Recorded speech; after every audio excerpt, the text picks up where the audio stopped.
সামনে বোর্ড পরীক্ষা, এখনো সিলেবাস কিছু কমপ্লিট করিনি। ফেলি কি করি পরীক্ষায়? অত চিন্তা নেওয়ার দরকার নেই তো। কে? আমার ওদিকে এক বাবা আছে, বাবার কাছে যাবো, তো একটা ফু দিয়ে দিবি, অটোমেটিক পাস হয়ে যাবো তুই। চল।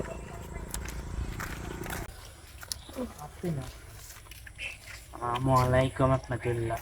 ওয়ালাইকুম আসসালাম ওয়া রাহমাতুল্লাহি ওয়া বারাকাতুহু। ভালো আছেন? জি আছি, কি দরকার বলে ফেল।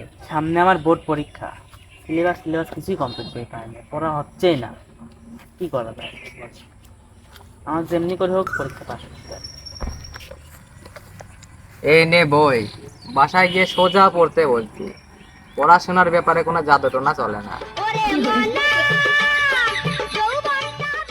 বাবা, কি হয়েছে বৎস, বলে ফেল। আমার জীবনে কোনোভাবে প্রেম হচ্ছে না। আমার টেনশনে প্রেমের জন্য ঘুরে বেড়াতে বেড়াতে আমার জীবন শেষ। এখন তুই কি চাচ্ছিস আমার কাছে বল। চাচ্ছি আমার যেন একটা সুন্দরী মেয়ের সাথে প্রেম হয়ে যায়, যেভাবেই হোক।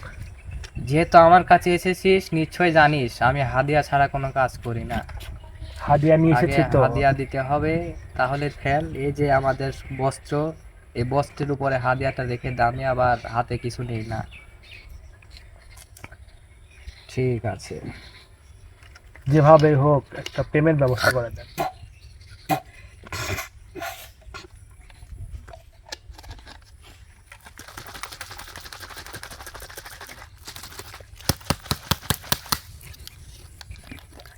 এই যে সুগন্ধটা শোক, এইটা তোর ওইখানে দিনে 2 ঘন্টা পর পর, 2 ঘন্টা পর পর দিনের 6 বার মাগবি, ঠিক আছে?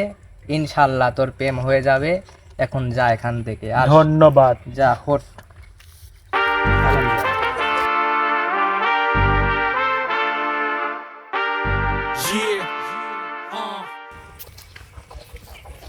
বাবা বাবা, আমার চুল ওঠে না বাবা, আমি খুব বিপদে আছি বাবা, অনেক টাকা খরচ করেছি বাবা, চুল নাই বাবা, মাথায় চুল নেই বাবা, সমান করে দেওয়ার ব্যবস্থা করো বাবা।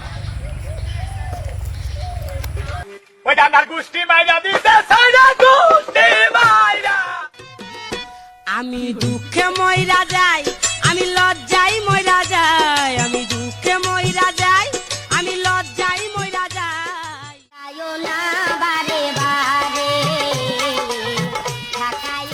বাবা, আপনি, আমি শুনলাম যে আপনি মনে হয় টাকা ডবল করতে পারেন, টাকা ডবল করে দেন তো।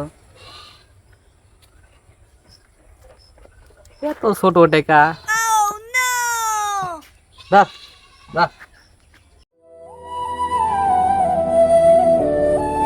ঠিক আছে, দিলে আমি আর